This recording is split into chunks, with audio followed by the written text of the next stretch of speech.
तो next phase क्या है? नेक्स्ट फेज क्या है बेटा? Expulsion phase. एक्सपल्शन फेज का मतलब बच्चे का बाहर आना, बच्चे का बाहर आना। देखिए एक्सपल्शन फेज में 20 से 50 मिनट तक लगते हैं।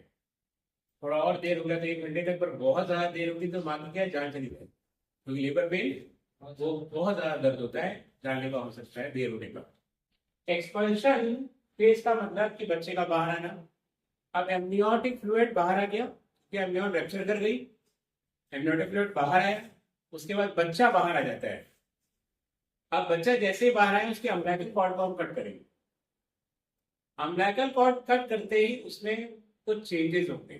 क्यों चेंजेस होंगे? क्योंकि अभी तक वो न्यूट्रिशन और ऑक्सीजन किसे ले रहा था? मदर से। अपना बेस भी किसे एडमिट कर रहा था? मदर से। मगर जब आपने अम्बिलिकल कॉर्ड काट दी तो अब बच्चे को मां से न्यूट्रिशन नहीं मिलेगा और ऑक्सीजन तो मिलेगी, लेकिन न्यूट्रिशन के लिए वेट कर सकता है थोड़ी देर और ऑक्सीजन के लिए नहीं कर सकता। तो जैसे हम अम्बिलिकल कॉर्ड काटते हैं बच्चा तुरंत रोता है। क्यों रोता है? इस दुख में तो नहीं कि स्वर्ग लोग छोड़ के नरक लोग में आ गए, धरती लोग में आ गए, इस दुख में थोड़ी। उसके लंग्स क्या होते हैं? पैकेट रहते हैं, पिचके रहते हैं, उनमें कोई एयर नहीं होती।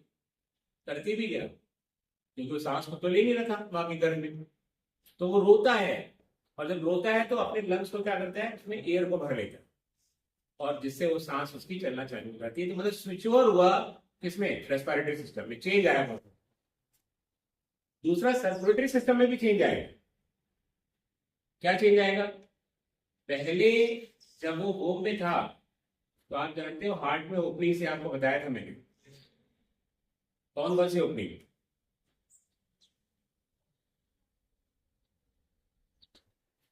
एक थी फोरामन ओवेल, राइट और लेफ्ट, राइट और लेफ्ट एट्रिया फोरामन ओवेल, जिससे ब्लड की मिक्सिंग हो रही थी। जो जन्म के बाद उसी समय फोजा ओवेली से बदल जाएगा। और दूसरा था डक्टस आर्टियोसस, पल्मोनरी आर्टरी और एओर्टा के बीच में वो डक्ट था जिससे ब्लड की मिक्सिंग हो रही थी।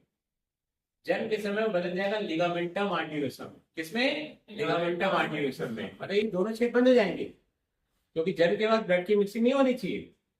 हम लोगों के चारों चैप्टर बिल्कुल सेपरेट होते हैं। तो सर्कुलेटरी सिस्टम में भी ये चेंजेस आएंगे दो। पर एक और, अम्बिलिकल कॉर्ड में जो ब्लड फ्लो कर रहा था वो भी सीज कर जाएगा, क्योंकि अम्बिलिकल कॉर्ड कट हो गई। अब मदर के पास ब्लड को तो जाना नहीं एक्सचेंज करने के लिए। क्या बात को समझे कि नहीं? क्या चेंजेस आए जब बच्चा पैदा हुआ? अम्बिलिकल कॉर्ड को कट किया गया तो कौन कौन से चेंजेस आए बेटा जी?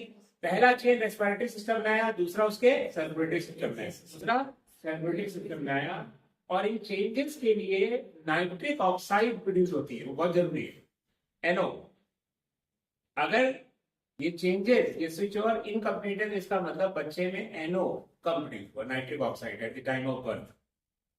नाइट्रिक ऑक्साइड की डिफिशियंसी की वजह से स्विच ओवर कभी कभार कंप्लीट नहीं रहता। उन्हीं को तो आप कहते हो ना इनके, इसके दिल में छेद है, कुछ बच्चों के दिल में छेद रह जाता है ना, ये राइट और लेफ्ट एट्रिया के बीच में हो, इसीलिए कम NO प्रोड्यूस हो और उसके दिल में छेद रहता है। बच्चे, ऐसा बच्चा पैदा होता है छेद के साथ, ब्लड की मिक्सिंग होती है, एनर्जी की रिक्वायरमेंट ज्यादा है पर ब्लड की मिक्सिंग हो रही है तो मिक्स ब्लड पंप हो रहा है बॉडी में।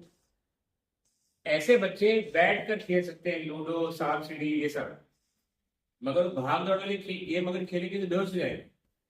और दूसरी बात ये कि जब बच्चा बहुत छोटा है तो उसको ऑपरेट भी नहीं किया जा सकता। अब उसका ऑपरेशन थोड़ा बड़े हो जाने पे 14 साल की उम्र से लेकर 17-18 साल की उम्र के बीच में होना चाहिए। अगर 18 साल तक भी ऑपरेशन नहीं हुआ तो ऐसे में बच्चा सर्वाइव नहीं करेगा। और आप जानते हैं उसमें खर्चे भी बहुत ज्यादा आते हैं, परंतु अगर दिल में छेद है तो ऑपरेट तो कराना ही पड़ेगा और कोई चारा उसमें नहीं। क्या बात को समझ गए बेटा जी? क्या बात को समझ गए? क्या क्या बताया, दोबारा रिपीट कर देता हूँ कि बच्चा बाहर आया, अम्बिलिकल कॉर्ड को कट किया, जैसे कट किया बच्चा रोया क्योंकि उसने अपने में क्या भरी? एयर, और लंग उसका काम करने लगे। देखिए बच्चे का रोना एक अच्छी निशानी है, उसका दिमाग भी विकसित है। बच्चा जितना ज्यादा रोएगा मतलब ब्रेन उतना ज्यादा विकसित है, उसका विकसित ब्रेन है, तभी तो जो ऑक्सीजन की कमी तुरंत होना चालू कर दिया वो लंग्स को उसने भर लिया। तो बच्चा जब ज्यादा रोता है तो लोग और खुश होते हैं, क्या क्या करके रोता है। और बच्चा धीरे से क्या है करके चुप हो जाए तो लोग चिंता में आ जाते हैं कि जरा सी रोए, क्या बच्चे का रोते ही नहीं तो उनको मार मार खिलाया जाता है।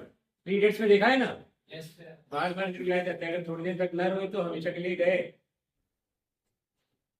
तो जितना ज्यादा रोएंगे उतना उनका लंग्स बढ़िया काम कर रहा है, और साथ ही साथ उनके ब्रेन को भी बता रहा है, उनका ब्रेन विकसित है तभी बच्चा इतना रो। क्या बात समझ गए? यस, क्या बात समझ गए? तो लिखिए सर इस बात, इसी बात को लिखिए।